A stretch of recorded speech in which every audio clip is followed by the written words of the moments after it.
Hello, souls and demons. Welcome back.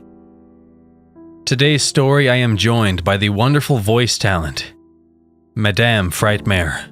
So please check out her channel. I'll link it for you. And was written by the wonderful author Jojo. So sit back, grip your seats, and enjoy this story called Ashimagari. The cold of the hardwood floor was starting to slip into my feet. I must have zoned out again trying to get out of bed. I had been like that a lot lately, just staring off into space like I was looking for something beyond my vision.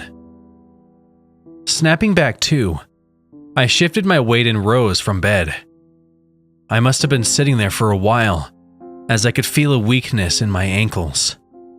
A weakness that made me momentarily buckle under my weight, but using the bed as a support, I was able to remain upright. I pulled my phone off the table and released it from its charging cord. Letting the bright screen wash over my face, I scrolled through the news and then to check on the local events. There was a report about a woman who had gone missing. Normally, I would keep scrolling, but this woman didn't live all that far away from me. Police were at a loss as the mother of the teen girl swears she was in her room at night and there were no signs of foul play. The article was tugging at me. It felt like some Reddit rabbit hole just waiting to happen. The girl should have been asleep. People thought she snuck out, but to where? The most tantalizing part was near the end of the article that claimed, "There are details we are unready to discuss." I tried to look on other sites for more information, but it was all the same no matter where I went. Giving up, I closed the tabs I had open and decided that looking into a girl's disappearance probably wasn't a healthy way to start my day. So I went through my morning routine, shower, dress, and sit down for breakfast.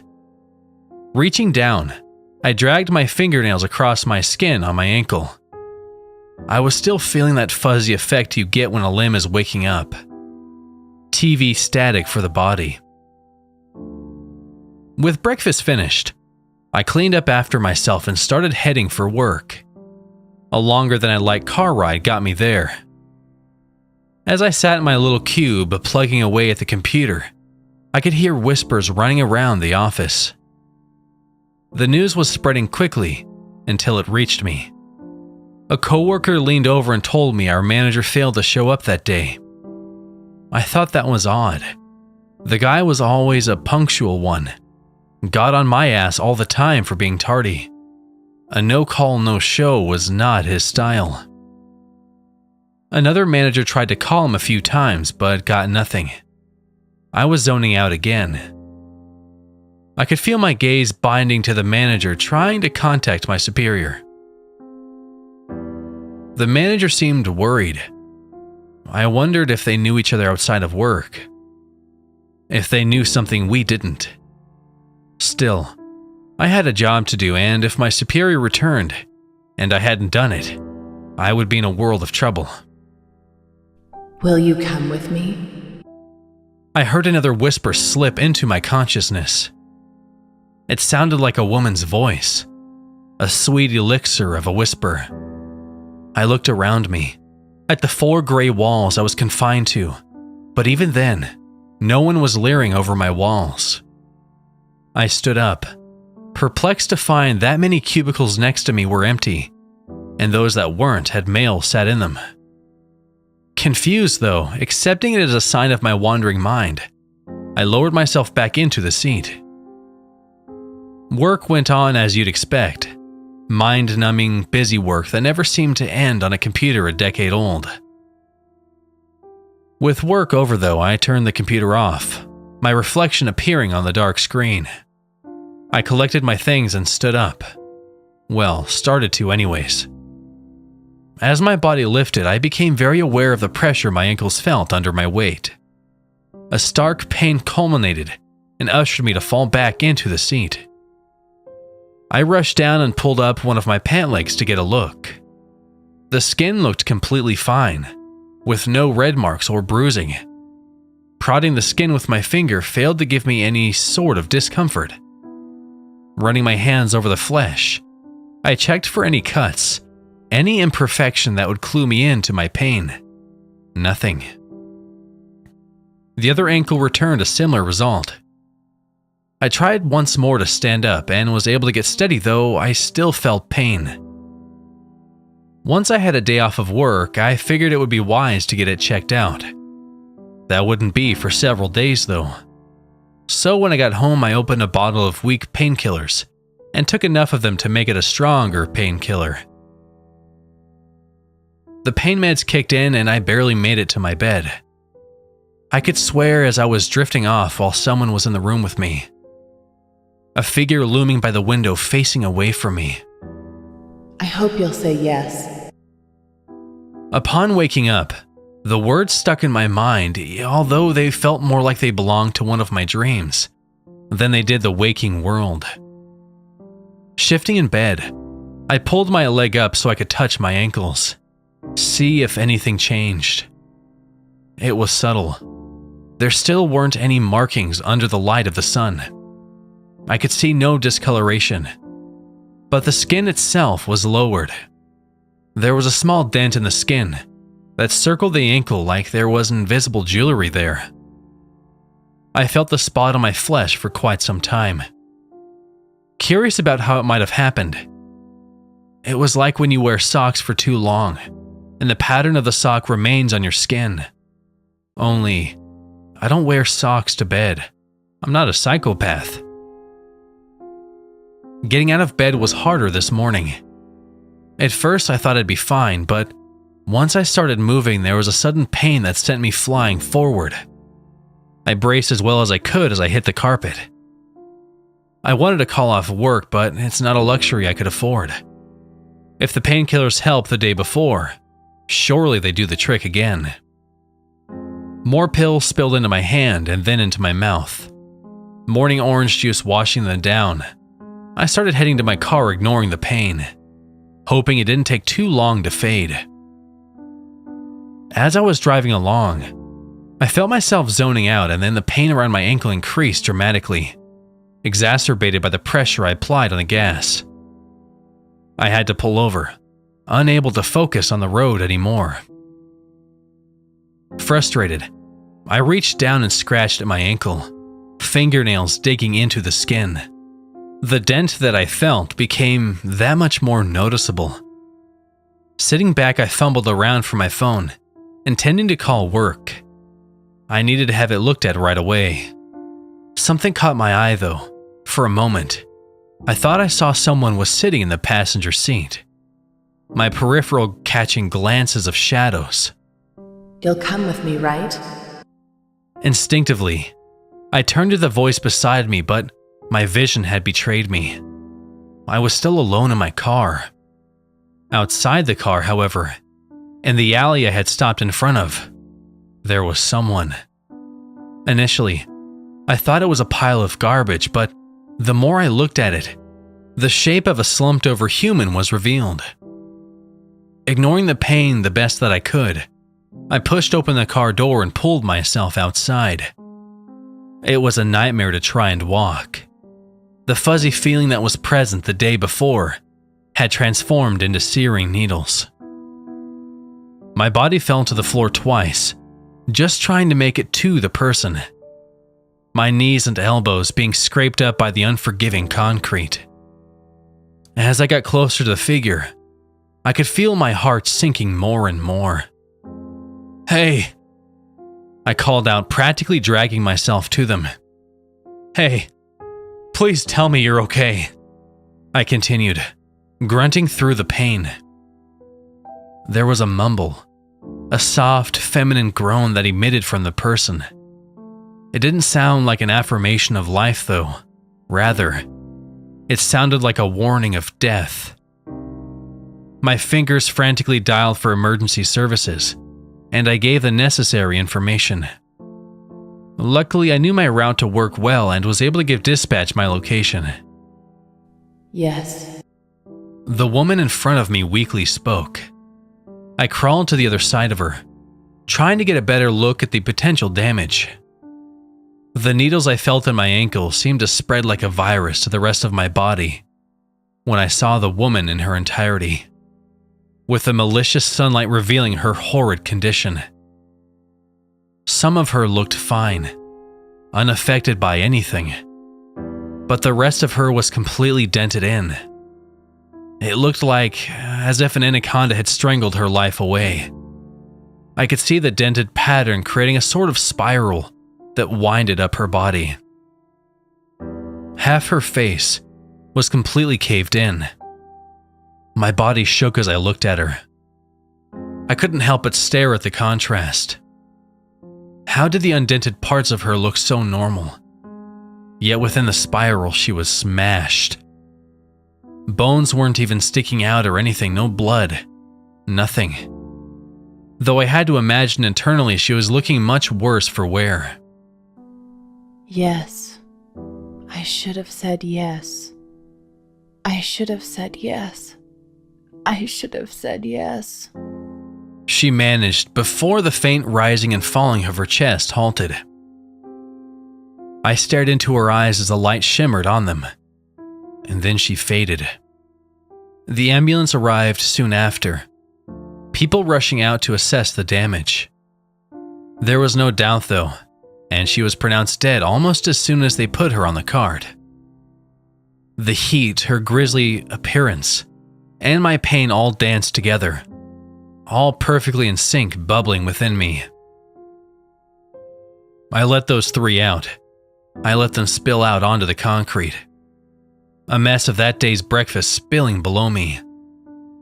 A pool of my insides baking beneath the sun. The paramedics checked me out. I didn't tell them about my ankle. I didn't think to. I couldn't stop seeing that woman's face. Once they were convinced I was okay, they told me to go to the hospital if anything pops up, and they were on their way. I drove back home after sitting in my car. I called work to let them know I wouldn't be coming in. My manager didn't even sound surprised. Told me I wasn't the only one not to show up, ending the conversation by saying, "At least you called." I had to drive slowly. If I put too much pressure on the gas, the pain quickly became unbearable, even with all those meds circulating through me. Getting home, I threw myself onto the couch. I didn't think I would be able to make it up the stairs. Normally in the morning, I would go through the news, try to keep up to date. Water cooler talk involves a lot of research. Due to my tumble earlier, I hadn't thought to check though. If I had, I probably wouldn't even have bothered to leave my house. It seemed like the entire town was on fire. Not literally, of course, but the news was running rampant. I sat up straight as I read through article after article of people gone missing. Report after report. Some of the names were even familiar to me, my manager being among them. My finger guided the morbid cycle of sorrow, revealing more and more of it on screen. Then I learned that the girl I found in the alleyway wasn't some outlier. With so many people missing, relatives were performing wellness checks. They would break into their loved ones' homes to find the same thing that I had. Sections of bodies crushed. It was always a spiral shape, though not always the same spiral. People were being mauled to death in their own homes. One fella even sat in his car, crushed. Will you come with me? I heard, next to me again. I was frozen. I could feel the couch shift, pressure on the cushion next to me. My ankles started to flare up as the phone in my hand became unreadable. A shaky hand makes for unclear text. I'm so lonely. The voice continued. Would you care to join me? I couldn't get any words out. I couldn't even muster the courage to turn my head and face the thing sitting next to me. My heart raced faster and faster, until a flight or fight response canceled out everything else, I was feeling, and my body chose flight. Ignoring the pain, my body started lifting from the couch. I could see a straight shot to the back door. After my first step, though, I felt a tug, a pressure around my ankles unlike before. Up till then, the pressure had been slowly building up, but as I tried to run, it was like a rope snapped right around my ankles and was pulled back, sending me reeling to the floor. My face smacked against the hardwood, and I could feel my nose twist to the side. Blood quickly seeped out of my nostrils, tainting the glossy wood underneath. My adrenaline was flowing, and if not for the droplets of blood, I wouldn't have known I was bleeding. I couldn't feel the pain from my face bouncing off of the floor. Foregoing the use of my legs, I reached forward and tried to grab something strong to pull myself forward with. Why won't you answer me? The voice said. There was a rattle to her voice now, like something was shaking in her throat, or they were uncertain how to maintain speech for long. My fingernails started to split as I did my best to dig them into the hardwood without managing to make any progress. Small screams vibrated my throat as I tried to call for help, knowing well enough that no one could hear me. The pressure around my ankles had gotten so severe that I couldn't manage to separate them. Something had wrapped around them, tying my legs together. Please, I'd be happy if you joined me. I twisted my body, ready to scream at the individual manipulating me. I felt like a fish as my body contorted to allow me to lay on my back. The first thing I saw were my legs and, more importantly, what had bound them. It wasn't quite what I expected to see. A thick tuft of brown fibers that looked more like straw than hair circled out my ankles several times. The fibers were all moving in different directions, like they had individual muscles. Following the fur, I eventually caught sight of the thing that was sitting on my couch. The thing that had been whispering to me. Its body was nearly identical to what had been wrapped around my legs. A bundle was about 4 feet high of that twitching straw-like material.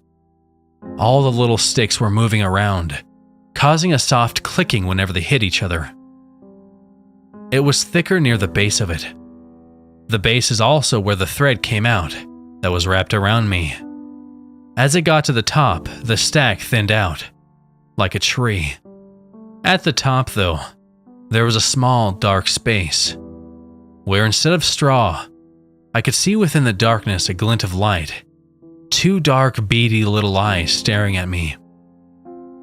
The sticks began to rattle quicker than before, smacking up against each other until I heard, So, have you made your decision? The thing wasn't talking via some voice box. It was replicating speech by hitting straws against each other. What happens if I say yes? I asked, unsure if the thing would even be able to hear me. I thought it might be unable to speak when it didn't respond for a very long minute. I take you, it replied, sticks hitting together. Like the others. I couldn't believe I was trying to hold a conversation with this thing. The pile of hair and straw on my couch. This thing that had been pulling me to the ground over and over again. There was no reply from the thing, but I could only assume I was on the money with my assumption. That whatever the thing was, it's responsible for the disappearances around my town. Possibly even outside of it. And if I say no? Foolishly, the words jumped from my mouth. I don't know why I asked. If I thought it was responsible for the missing cases, then surely it had a hand in the deaths. Then I wring you out like a towel. The thing started to shift, and I realized the stack was getting shorter. The tuft was wrapped around my ankle, and it started to extend upwards, spiraling to my knees. The pressure that had been reserved to just above my feet started reaching higher. I was used to the pain on my ankles. It was almost numb at that point, But as the straws climbed, the pain was enough to elicit howls from me that I didn't even know I could make. Animalistic cries filled my house as rabbit saliva pooled in my mouth. I was suddenly able to sympathize with toothpaste tubes as I felt my body being squeezed. I didn't know what my final answer had in store for me, but I had to get it out. I had to speak. The pain was so intense and nerve-rattling that my words barely formed. Before I knew it, I was crying. Yes, over and over again. The straw stopped climbing and returned to its original position around my ankles. I sighed, somehow finding relief in the situation. Looking at the creature again, I noticed a similar line of straw had appeared. This line hung down from the ceiling. The start, pulled by the new thread, started rising into the air. Its body passing through the ceiling unfettered, and so the straw around my ankles started to lift as well. There wasn't anything I could even grab onto as my body began to lift, pulled by the thing around my ankles. I lifted and passed through the ceiling just like it had. Up higher and higher, until my body raised out of my house. I could see the thing pulling us up, stretched high into the blue sky. There was nothing I could do. Like a fish being yanked out of the water, I watched as the objects below me got smaller and smaller. I turned to look around and saw several other lines of straws, some close enough that I could make out each fiber, some far enough away that they were just a dark line. At the end of each thread, a person is being pulled by their ankles. We all ascended into the air together. The higher we went, the more of them I saw. Dozens of us are rising. Craning my neck as much as I could, I looked at the blue sky above me. I could see as I rose higher, something beyond that blue vial. More straws, huge pike-like fibers above the Earth's atmosphere.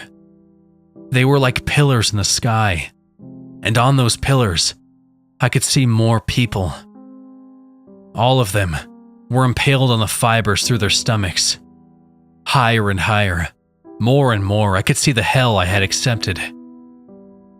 Everyone impaled. They were still screaming, still alive. They were like fucking shish kebabs. I wonder if my tears felt like rain below. I could see the clump of straw above me, rattling, and somehow, through all the screaming, I was able to hear it. Thanks for coming.